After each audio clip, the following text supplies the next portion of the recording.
that happens. So yes, just a few bits of housekeeping. The normal Zoom rules. No, please mute yourself when you're not talking, just to make sure that we avoid any background noise. Please raise your hand if you want to talk. So you can do that via the Zoom function for raise your hand, or you can do a kind of brownie salute and raise your hand here and just say that you want to say something. And then also we've got this lovely chat box. It is a shame we can't be all in the same space, though Food Power webinars we rarely were for webinars. So please do make the most of the chat box, say hello, support each other, chat, just, make it your own. It's like a WhatsApp chat, really, isn't it? So as I'm sure you're all aware, that Food Power is funded by the National Lottery Community Fund, and we're very grateful for their support that allows us to do webinars like this, where we recognise that you may need support in certain areas and we can bring you together to discuss those. So today, given another lockdown and people feeling stretched and stressed out, and undoubtedly, we've brought you all together again to host another session on resilience. So this follows on from our first session on resilience, which was in December last year, 2020, which already feels like a lifetime ago. I'm not sure about you, but so we had that session where Peter Leffort, the resilience trainer who's joined us today, introduced us to the resilience tree and how we can use that as a tool to better understand our own personal resilience and kind of boost our well-being through that. So Peter did mention within that session that we can't kind of boost our resilience as even a one-off conversation, and that it's very much a journey that we need to continue. So with that in mind, here we are again with Peter again to discuss resilience take 2. And in this session, we'll be looking at exploring patterns in our resilience. So without further ado, Peter, I'm going to hand over to you if that's all right. Perfect. Thank you very much, Cecily, and hi everyone. Very nice to see you. Nice to be here again. So yes, so some of you might have joined the session that we did in December, and maybe some of you didn't. So I'll go over a couple of the same things just to start, and then as Cecily mentioned, I want to talk a bit more about patterns, because this is how we start to get into this idea of, well, how do we build resilience over time? How do we notice things, and how do we make changes when it can seem like quite a difficult and overwhelming thing to do? If you're here, you probably are, vaguely interested in resilience, I can assume, and who knows, you might have seen various lists on the internet or in magazines or things like that around, top 10 things you can do to boost your resilience and things like that. And those things can be really, really useful, and there can be lots of nice ideas in there. But obviously, if it were as simple as reading a list, we probably wouldn't have the problem to begin with. And there's another element to that often gets left out, which is that, well, how do you build these things, move into your daily lives, moving from understanding that is a good thing and a helpful thing to do, to actually being able to do it when we've all got so many other messages bombarding us, every single day, in work, in family life, all of these other things. So that's one of the things I want to talk about today. So I'm going to do a slight recap of the resilience tree tool, and then talk a bit specifically about patterns. And then we've got a bit of a space to sort of discuss patterns that you might have noticed and how those might come about.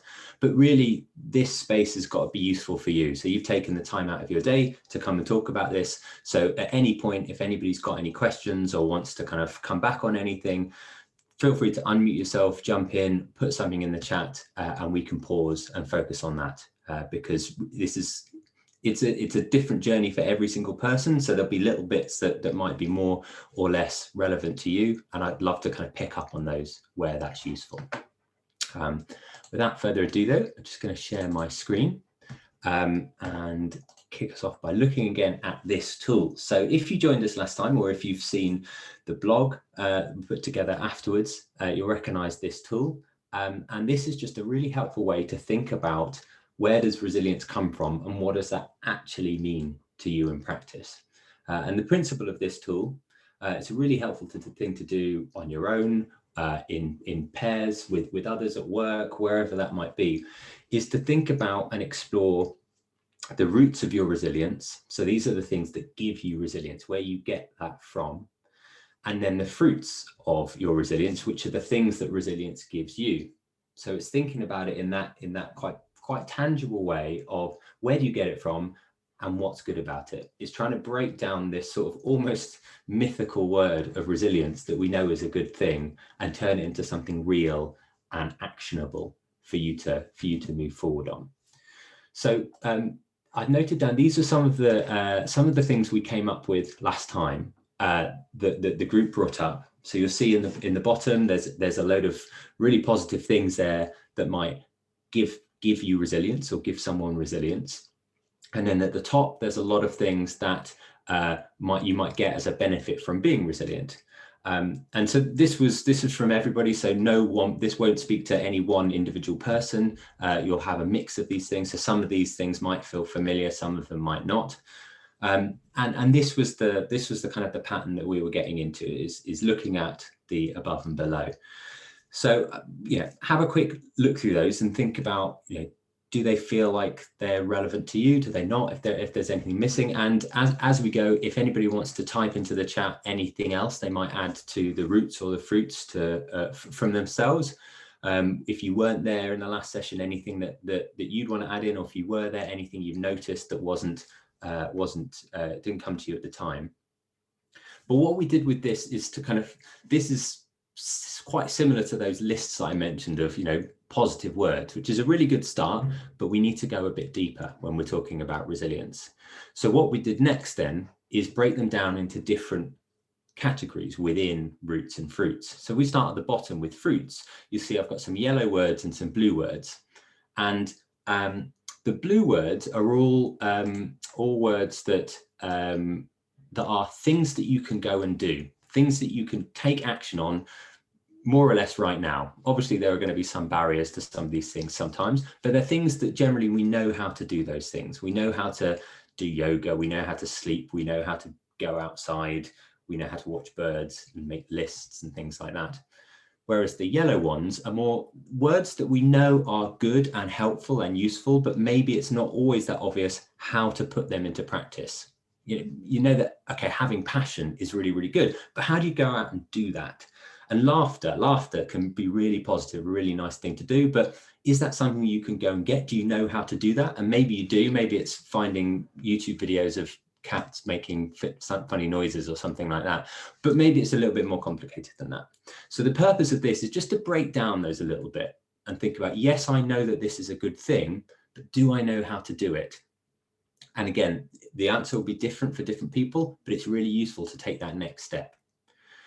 And then next at the top for the fruits, broken them down, we've got the green and the red words. So the green words, these are words which, so thinking about what's the benefit of being resilient, why is this something that you should prioritize?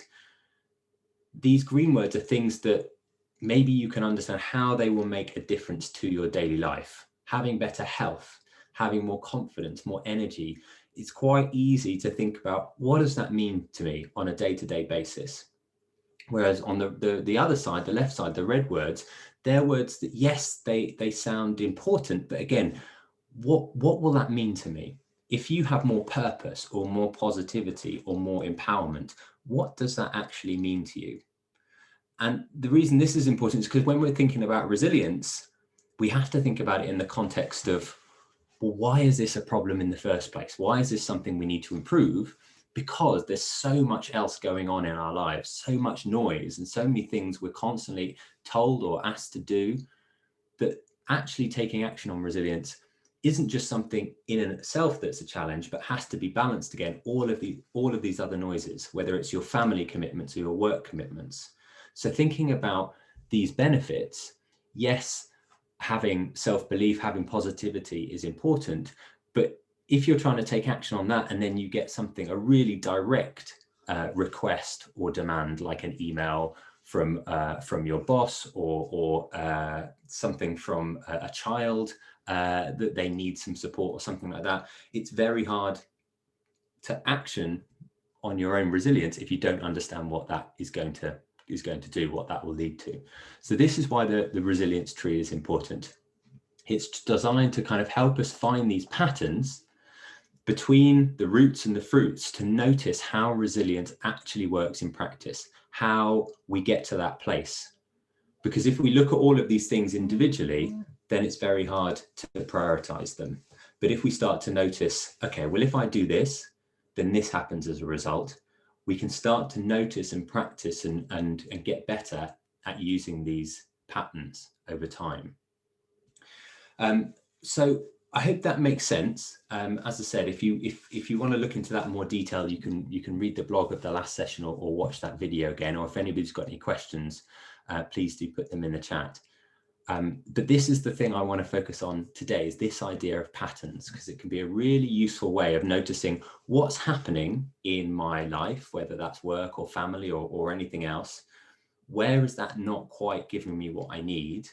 And how can I maybe develop new patterns that make that a bit easier or support me a bit more in the places that I need to be? So as I said, any questions or comments, please do jump in. And if any of this doesn't quite make sense, please do say, because at the end of the day, it's all words and we can find different words that make it a bit more relevant to you.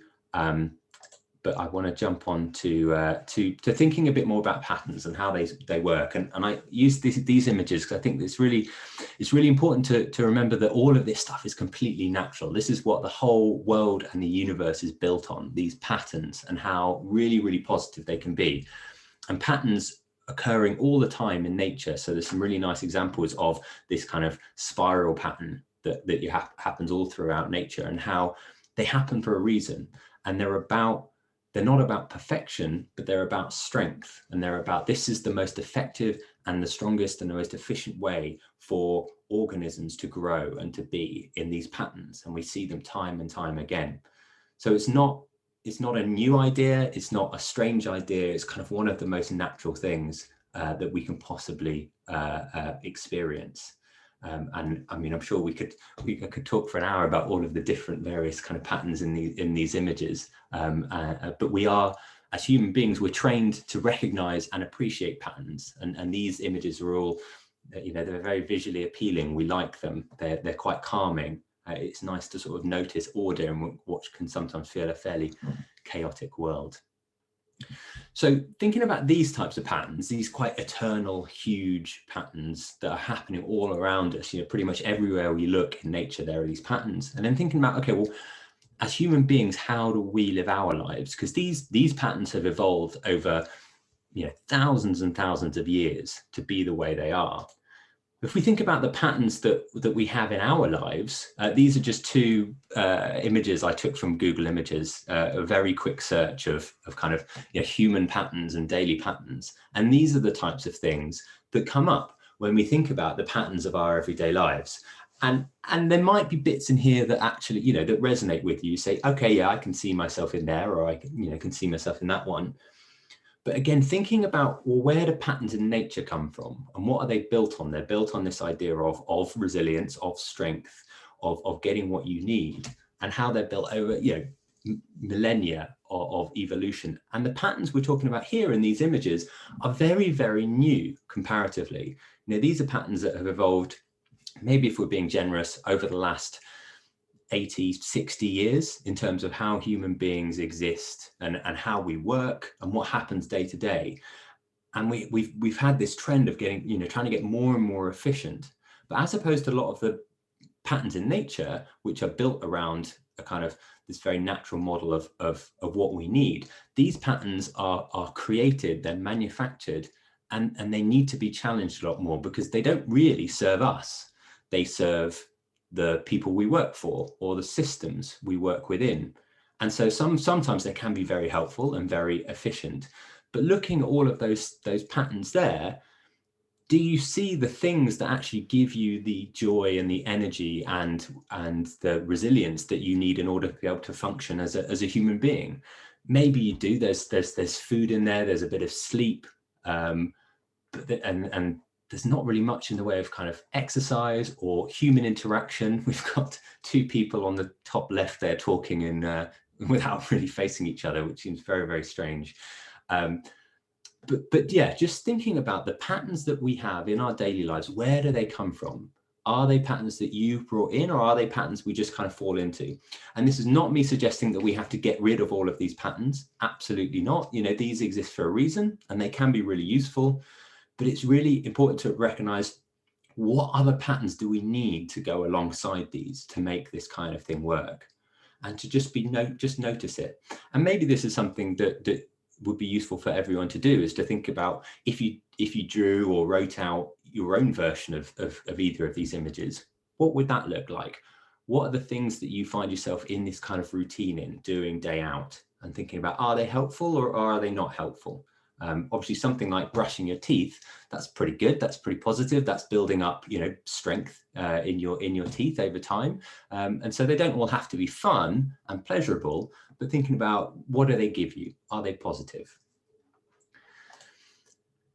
And I want to kind of just check in again on this idea of patterns and really break it down, because it can seem a little bit complicated sometimes and hard to get your head around. But effectively, we can think about patterns in 3 different ways. So here are 3 different types of patterns. And in the middle, we've got this pattern that's effectively just a circle, just something happening, going round and round and round, and it stays the same all the time. And these patterns don't tend to really exist that much in the natural world, in our lives. They tend to be on the left or the right. So they tend to be patterns that kind of get worse, sort of the vicious cycle kind of idea, where something happens and it creates a trigger, and then we sort of slowly, things can get worse and get harder, and that could be around something about money. You know, losing money is a very difficult pattern to get into, and that can spiral down that kind of behavior. Whereas on the right, we've got the more positive patterns where things get better and better and better and stronger and stronger and stronger. So thinking about there are different types of patterns. So some of them are fine and they can just get on with things and they just keep things going. Some of them can be negative and some of them can be positive. And what is really helpful to do is to think about the patterns in your lives. Where are they on this line? Are they towards the left or are they towards the right? And if they are towards the left, how do we push them towards the right so that they become more positive? And again, this isn't something that happens overnight, but it's a really helpful way to look at what's going on in our lives. And I've got 3 examples here of ways that you can apply this and think about the patterns in your life. And in a little bit, we'll have a chance for you to have a think about what patterns you might see in your own life and explore those a little bit. But I thought it'd be helpful to go through 3 examples. So I've taken 3 of the things that came out of the workshop last time around the resilience tree. So these are all roots of resilience that people brought to the last session. So we've got sleep, eating well, and watching birds. So these can be part of a negative spiral. So here's some examples. So looking at sleep, how this can become a negative pattern is if we get into the pattern of we go to bed late, there's so much else to do, we sit in bed with our phones or our laptops, and the kind of the light, you know, affects our eyes, it's harder to get to sleep. That means the next day we're really tired all of the time. We can feel behind in work because we don't feel like we're very efficient. Then we've got more to do, so we go to bed later. And this can be a really negative pattern that can go down and down and down. And it's not the end of the world. It's not something that is permanent or unavoidable. But it's something that we need to step back from and notice in order to change. Otherwise, these things can just happen without us really noticing them. It's like when hair grows over time. You don't see your own hair growing, but if you look at a photo of you from a month ago, you might think, oh, wow, yeah, that was quite a difference.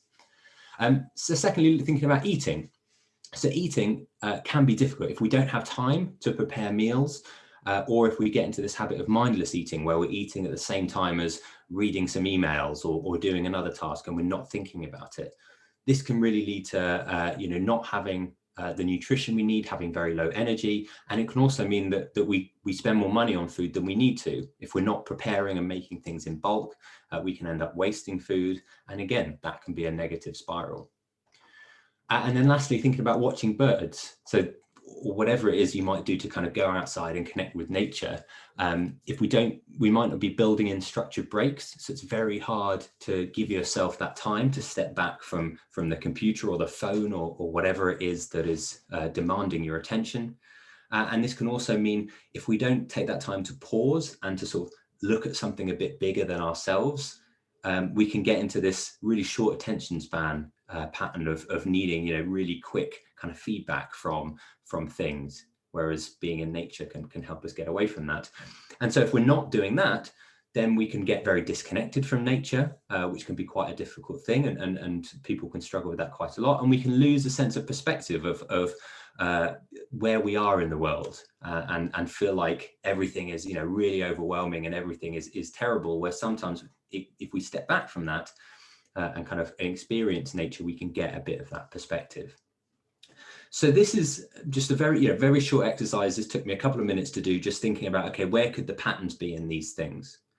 But then we can look at it from the other way around as well. We can look at it more positively and thinking about, okay, well, how can these be positive patterns? So with sleep, if we have a regular time that we go to sleep, and if we make sure that we don't use screens, for example, then we can get into a much more positive pattern. In the morning, we'll feel more energized, and then we can get into a habit of consistent sleep. And this starts to become a more positive pattern that's spiraling up, and that helps, and it gets better and better over time.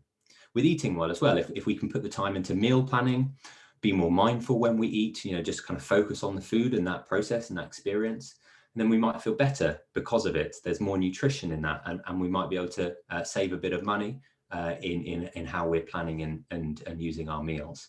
And then with birds, if we can build in breaks to go outside and do whatever it is that we want to do and take that time to pause, we get that deeper connection to nature, we get that sense of perspective, and that helps us take time more and more. So these things can be part of patterns that are negative and spiral down, but as we can see here, they can also be part of patterns that spiral up. So those are just 3 fairly simple examples. And I want to break down then, just before we have a chance to hear from you all and explore this a little bit together, is thinking about, okay, well, why are patterns important? Because this could just feel like, it's another thing to think about when, we're already very, very busy. But there are kind of 3 core things that I think are helpful to think about with patterns. So one is that they're all about control.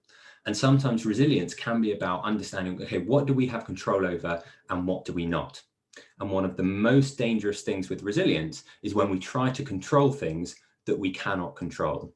And so part of resilience is thinking about, well, how do we step away from that and focus on what we can control? So patterns are a really good way to focus on what can we control and what can we not control. And thinking about food or sleep, some of these things can feel really big. And if we're not eating well, if we're not sleeping well, a lot of that can be out of our control. But if we focus on the small things that we can change, then we start to take that control back and we start to feel a bit more power over our experience and our surroundings. And this can be part of a really positive process. And that's also part of this idea of imperfection. Patterns are also really important because they're not about getting things right first time. They're about constant improvement and getting things better and getting better at them. So again, with all of these patterns, it's not about you have to just suddenly get this right. You have to suddenly be able to sleep for 8 hours a night, or you have to suddenly magically have time to do meal preparation at the weekend when actually you've got 1,000,001 other things to do. It's about making these small changes that grow over time as these patterns happen, and we get the kind of spiraling up effect, and we get better and better and better at them over time. If we think about, for example, brushing your teeth, which is one of the examples in the images earlier, not necessarily saying that's got anything to do with resilience, but if you think about that as a pattern, when you started brushing your teeth as a child, probably weren't very good at it and probably needed a bit of help. And now you get to the point where you've done it so much, you know how to do it, but also the amount you have to do it is dependent on how much you've done it throughout your life. And if you're regularly doing it, it doesn't have to be perfect. It's part of this bigger system. And it's not that every single time you brush your teeth, you have to get it exactly right. And it's the same with resilience. It's the same with all of these patterns. And the last thing is, which I think is one of the most important, is it can give us hope. All of these things, it's really important to have hope. With resilience, it can be a really kind of isolating experience. Sometimes it can feel quite lonely. It can feel quite negative and difficult. And looking at how hard it might be to get out of some of the situations we might find ourselves in, can be quite overwhelming. So having hope and being able to find hope in patterns, and again, it's this idea of you don't have to immediately fix everything, but if you can find a positive pattern, you might be able to think, well, I'm not there yet, but if I keep doing this, then I can get to that place. And that gives us hope. And it's a reminder, we don't have to get it spot on. We don't have to get it perfect first time. We don't even have to get it perfect ever. But if we can just make regular small improvements over time, we can make these patterns become positive, and that can make a huge difference. So last thing I want to say before we can have a little kind of play around with this is just a few other examples that I thought might kind of prompt ways to think about this in your mind. So on the top left here, I've got this is a gratitude diary. So this is an example that you might have seen or heard about before, or some of you might have done, where you might be encouraged to every night before you go to bed, write down 3 things you're grateful for from that day. So that can be a nice thing to do.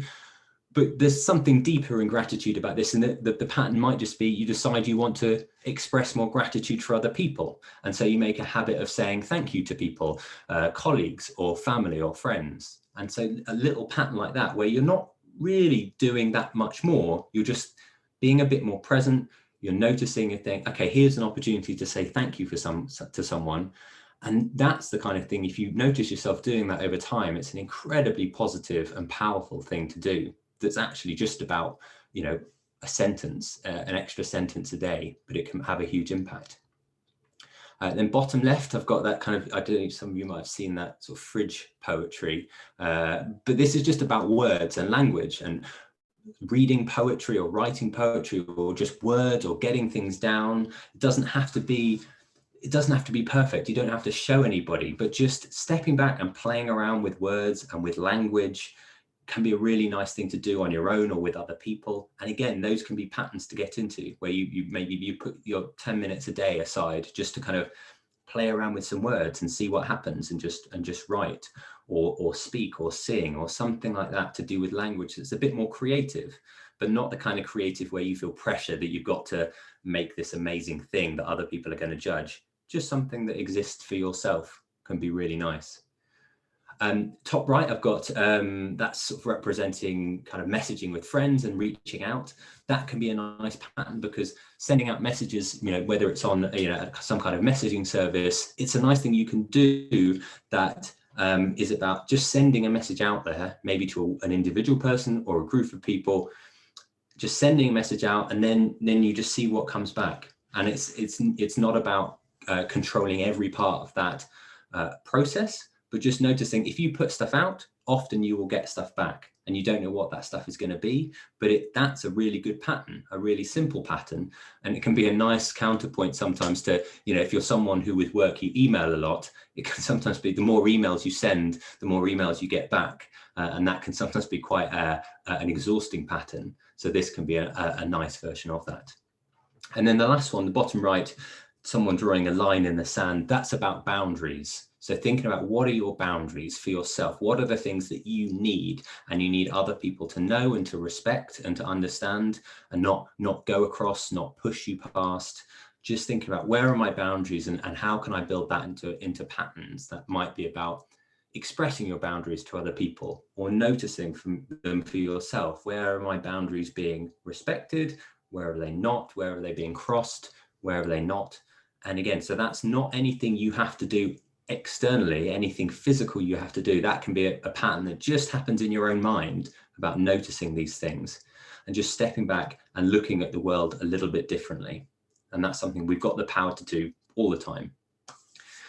So that's everything I wanted to kind of go through in that presentation. Before we chat about how that might relate to you individually and as a group, has anybody got any questions or reflections or anything they want to follow up on with anything that I've said? Just assume it all makes complete sense. Totally fine if it doesn't. And again, this is my experience and things I've developed over time. And if there's anything that doesn't quite connect, it'd be really good to explore it. Will, yeah. I was just wondering if you had sort of any ideas on on introducing new patterns? Like, for example, how many new patterns would you introduce at one time, and what sort of challenges would you face when trying to implement those patterns? Yeah, that's a brilliant question. I don't think there's a right answer to that, but I would, it's probably good to start small, because then you can kind of really notice over time. And if you can find one pattern that you think might work for you, just starting that, every day, doing a little bit, or every week, or whatever you've got the kind of the capacity or the time to do, and just checking in, trying to notice how that is changing over time. But I would also say as well, a really useful thing to do when you're bringing in new patterns is to try and notice what other patterns are happening at the same time. So patterns maybe you've been doing for all your life, or for the last 5 years, or for however long you've been in your current job, for example, and just notice what patterns are happening that I might need to change. And then it might not even be a new pattern you have to bring in. It might just be, well, I've got all of these existing patterns and I just need to start trying to change them. And it might be about how you communicate with colleagues, or when you have food with your family, or little things like that. There's an opportunity every single day to recognize and to change that pattern, and just stepping back from it. So it can be about doing something completely new, if that feels like exciting and that's kind of where your energy is. But if the sound of that makes you think, oh God, I can't even begin to do anything new, then noticing what's already there and how do you change that. Okay, so what it sounds like you're saying is just taking a more conscious approach to every day. Yeah, I think that's a really nice way of putting it. Absolutely. Thank you very much. Thanks, Will. B. Hi there. I kind of in support of what you were saying. Will, I don't know if you're a bit of a smartphone fan, but there is a really good app called Fabulous, and it just gets you to do really small things like have a glass of water every morning, write something down that's been, working really well. And I know I'm trying to get away from the old blue screen, because I do struggle with that a little bit, but it's just one of those really nice things. And I think when Peter was talking about the spirals, the first thing I thought of was routine. And it's just the fact that it's repetitive. And for me, may not be for everyone else, but because of this lockdown, we've got no sense of time, because we measure the time by the routine. And all of those things have changed for me. So I'm trying to cling on to whatever I can to get a sense of normality, even if it's leaving the alarms on to go and pick the kids up from school, because that sets my routine and sets my normality. So have a look on like app stores and things like that. But Fabulous is a really good one. Definitely check it out. Thank you for the recommendation. No problem. Brilliant. Thank you, B. Yeah, that's a great idea. And again, if you are someone who uses a smartphone a lot, yeah, it's not about, well, stop doing that. How can you use that in a way that does create positive patterns and routines, as B said? I think that's a really great example. So what we've got now is Cecily's very kindly put together a Miro page, which I've just put the link to in the chat here. And there might be ask you for a password, which is food power. And if you can go on that, what you will hopefully see is 4 different boxes with a bunch of kind of virtual post-it notes on them. And this is what we wanted to use to kind of have this next discussion. And if we want to use it, we can use it. And if we don't, we don't. But it'd be really useful to start thinking about, okay, so how does this relate to you? And how do you notice the patterns in your life now? And if that's something you want to discuss and we can do that collectively, great. But if you're the kind of person who likes to kind of do that on their own, then we've got the Miro as well. So can I just check, are people able to access that? If anyone's not able to, let me know. And either. So it seems like getting some thumbs up, which is great. So just to practice that, the first one, on the top right, where it says, how are you feeling today? What would be great is if you could find some kind of emoji, and those can be found if there's a menu on the very far left with the arrow and a T and things on it. And at the bottom, there's 3 dots and if you click on the 3 dots, there's a button that says emojis. And if you click on that, you can find one that you think kind of sums up how you're feeling today, right now. And if you can find one of those and put them in that box on one of the Post-its, and then we can kind of just see if everyone's got the hang of how it works, and we can see the kind of the various ways to do. And this is anonymous, so I can't see who's saying what. You're coming up as guests to me. Gavin, I can see you're not unable to access that, so that's fine. We'll do a bit of both. So if you, in fact, maybe I can share my screen a bit as well while we look at this, so you can see what this looks like for everybody else, and you can think about what you might put in for something like that as well. So there's quite a lot of smiley faces, which is really nice to see, and a very big smiley face. I'm curious as to what the one with the kind of the watermarks coming off, is that like sweat and panic, or it'd be interesting to know what that is. Whoever's put that one in, and there's a really nice one of the sun, which is really lovely, and someone with a kind of a monocle looking quite puzzled. Does anybody want to, and an upside down smiley face, which I don't know quite how to interpret that one. Does anybody want to just explain why they've picked the one they've picked? If you want to just unmute and jump in, be great to hear.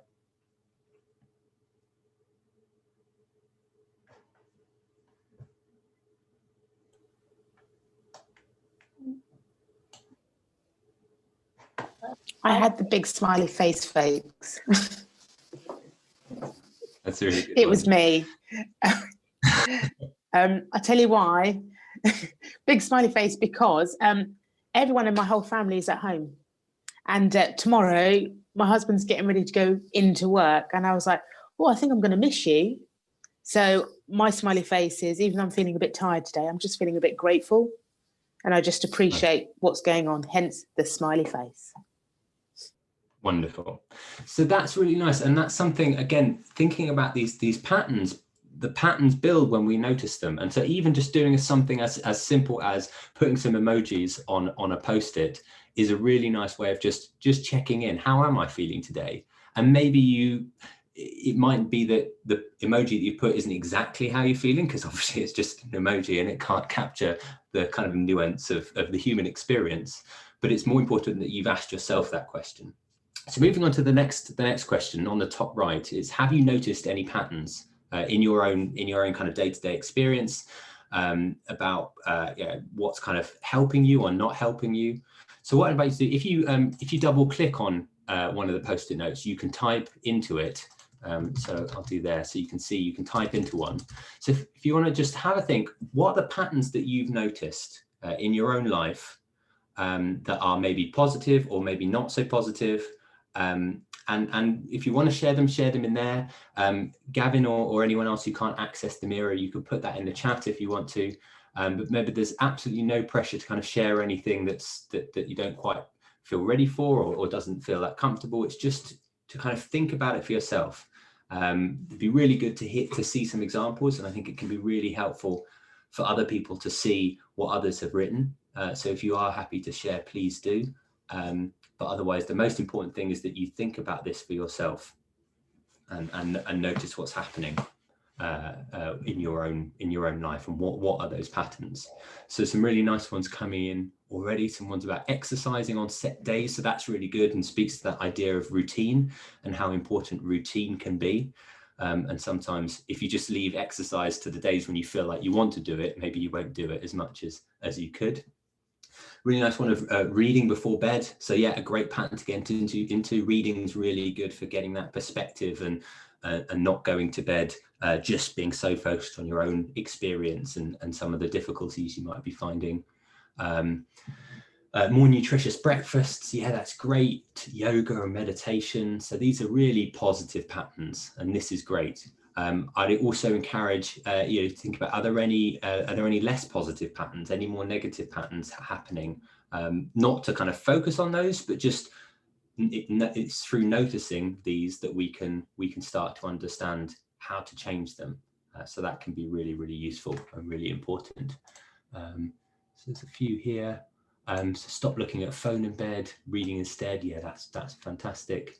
really helps. That's one that I've been trying to do as well, which is sometimes quite hard. So here's one. So someone's I've hit the snacks a bit more at family movie time. So that's a really interesting thing to notice. So is that something that's happened over time? Maybe it was a bit before and now I'm noticing it a bit more. And it's great because it doesn't necessarily mean that there's something terribly wrong, but it's about noticing, okay, so this is something that's changed over time. There's a pattern here that's changing. And then once we notice it, then we can ask ourselves, do we want to change that pattern? Is that something we're happy with and we want to keep, or is it something we want to change? So another one saying someone's mood is dependent on the weather. Really, definitely, yeah, that really resonates with me. I definitely hear that, and that's something to think about. Okay, so there's a pattern that maybe actually it feels like, do I really have that much control over that? I don't have control over the weather. So then the pattern is thinking about, well, how do I try and detach my mood from the weather? Are there things I can do that maybe will take a little bit of time? So if anybody wants to share why they have, I'm just going to leave a little pause and see if anybody wants to share any of their patterns. There's no pressure to do that. We'll just have a bit of silence if that's the case, and then I'll move on. But I'll just leave a little pause now in case anybody wants to share.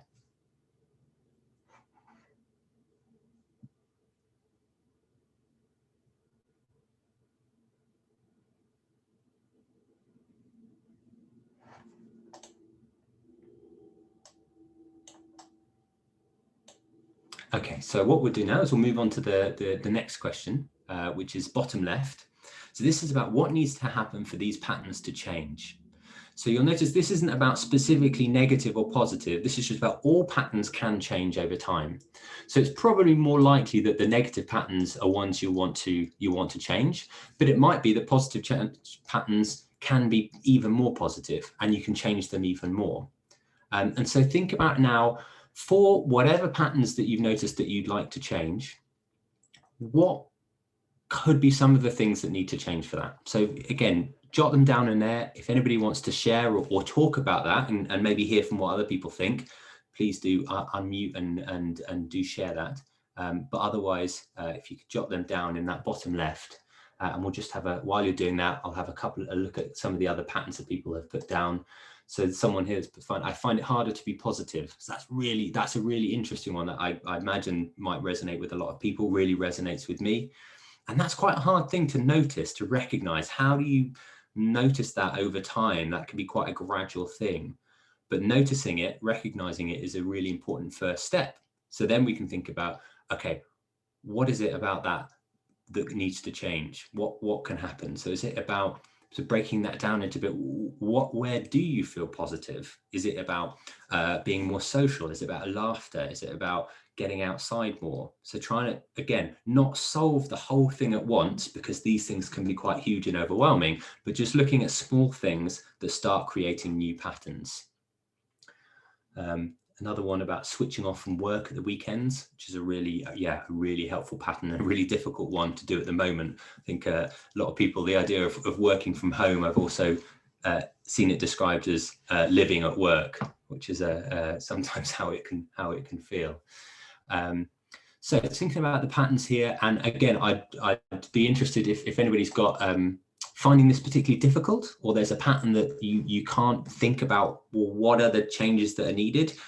Do feel free to share. Again, you can unmute yourself and just jump in and interrupt me, so I don't just keep talking, banging on and you having to listen to me. Otherwise, I could keep going. So there's some really interesting ones here. I'd like my partner to have the same pattern goals as me. So that's really interesting. So what does that mean? How do we do that? What actually does that involve? Is that about communication and about writing some things down? Or is that about building in shared routines, something like that? So struggling with sleep pattern. So great, how do we change that? How do we notice it? But it's really important not to leap straight to what am I going to do? It's really important for that first step to be, okay, step back from it. What needs to change? So go to bed earlier, but encourage my partners to do the same. So great. So then it's again thinking about this idea of control. What do we have control over and what do we not? So maybe we can't control when our partner goes to bed, but we can control expressing how important that is to us, to them, and then they make their own decisions. But if we focus on trying to change their behavior, that can sometimes feel quite difficult. So to read before bed, I need to go to bed earlier. So yeah, so building in these patterns, and when we're, it's whatever time, like an hour before we normally go to bed, checking in, thinking, right, if I want to go to bed early, I need to do that now and go and read, or I can keep doing the thing that I am doing, and then making that decision, but not letting it just be automatic, this unconscious thing that happens, and then we end up regretting it once it's happened. Great one about less screen time. Yeah, absolutely. Pulling away from friends and reaching out to them. Yeah, really, really important. So the last question over on the bottom right here is then thinking about, okay, well, what's the first step? What's the first step you can take in making positive change? So when you're ready, if you move over onto this one and thinking about, this isn't something that's going to solve overnight, and this isn't something that can just be solved by thinking about it, but these patterns can be changed. And this is something that every small step you take has a positive impact, because if you think about them as patterns, you start to let go of trying to solve everything straight away or achieving perfection straight away. And you can focus on, right, small steps within my control, creating new positive patterns. So have a think about that. And again, the point of this task is not to fill out all of these post-it notes. It's for you to think about it yourself. So that's the most important part of this process and this session, is for you to think about it. And if you're finding that difficult, just accepting that and being aware of that and thinking, well, what might make it easier to approach an exercise like this or a process like this? And maybe you take this away and think about it this evening, or think about it in bed, or go for a walk later on and think about it then. But here we've got some lovely examples of, so acknowledge and accept the need to change for the better. So that's a really nice thing that you can do, and think about, so what does that mean? Is that about writing something down? Is that about just taking a moment and pausing and letting that sink into yourself? Exploring your fears, that's great. And that's the sort of thing that could be huge, or it could be really, really small. And it's about whatever you kind of feel comfortable with and what you can do. We've got taking a small and manageable step in the right direction, such as going to bed 15 minutes earlier. So that's great. So that's a really specific, tangible thing that you can do to make that first step. So it's really helpful to be thinking about these. And again, don't worry if it's not obvious or it doesn't come to your mind straight away. It's about practice, and it's about trying things and just noticing what happens and noticing what's changing over time. And as Will was asking before, maybe this is something you can do multiple changes at the same time, or maybe it's something you pick one or two and start them small and just notice, check in over time, every day, every week, every month, whatever works for you.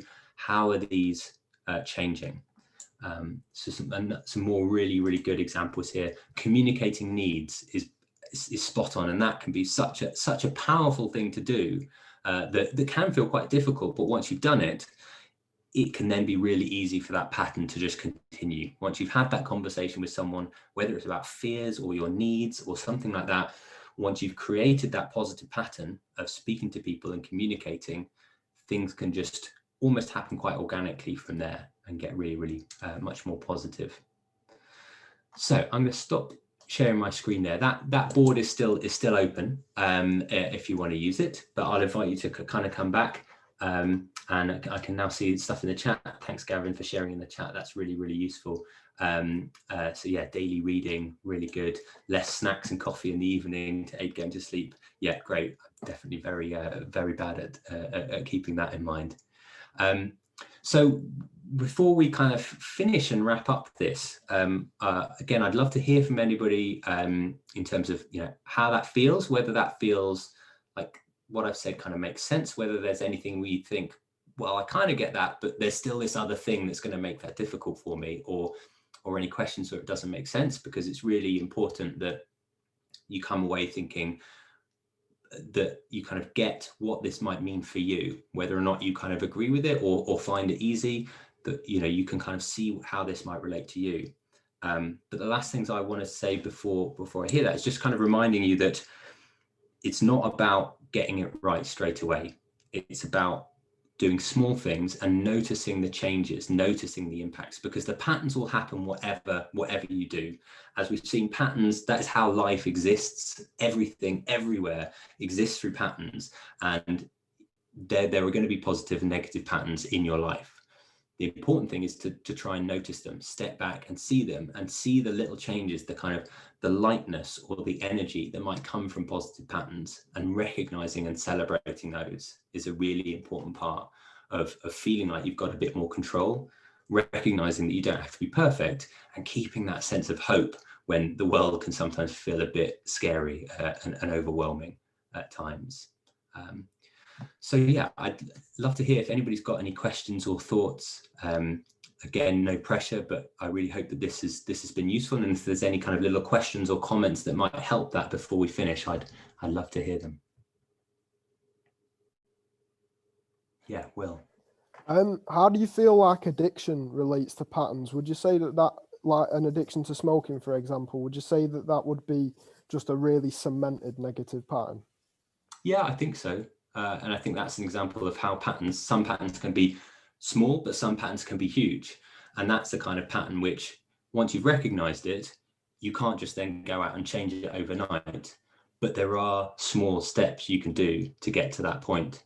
And, I think a lot of the work around addiction for cigarettes and alcohol and all sorts of things are built on this idea of steady progress and finding hope in those things and not blaming yourself if you can't change it straight away.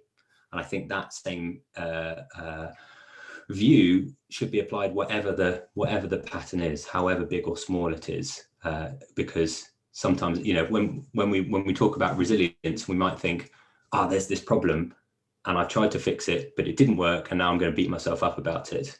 But actually, they're not things often that can change overnight, because they're patterns and systems that are built in. But recognize them is huge. And that beating yourself up, that only exacerbates the problem. Then you feel worse, and it's a downward spiral, as you say.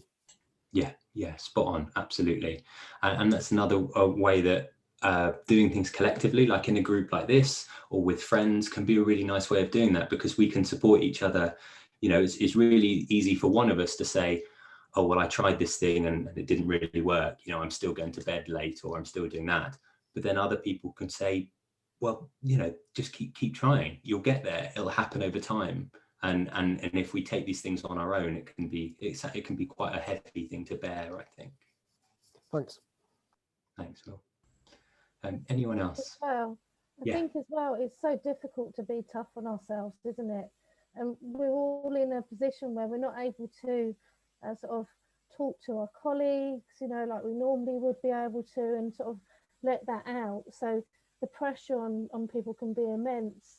And I work with a lot of other voluntary sector groups as well, and we're all feeling it, especially in this, this next lockdown that we've had.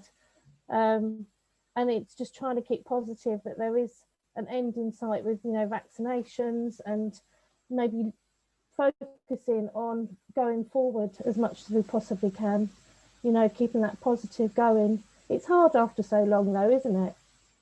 Yeah, it really is hard. But I think that's a really good point of, you can kind of break down where how big or small are these patterns. And if the big ones seem too big, vaccination and what's going to happen, then what are the smaller things that just make the day-to-day a bit more bearable and a bit more, a bit more control over that? What changes can, we make, and how can we help the people that, we all support as well, to make sure that they are affected by those positive changes as well.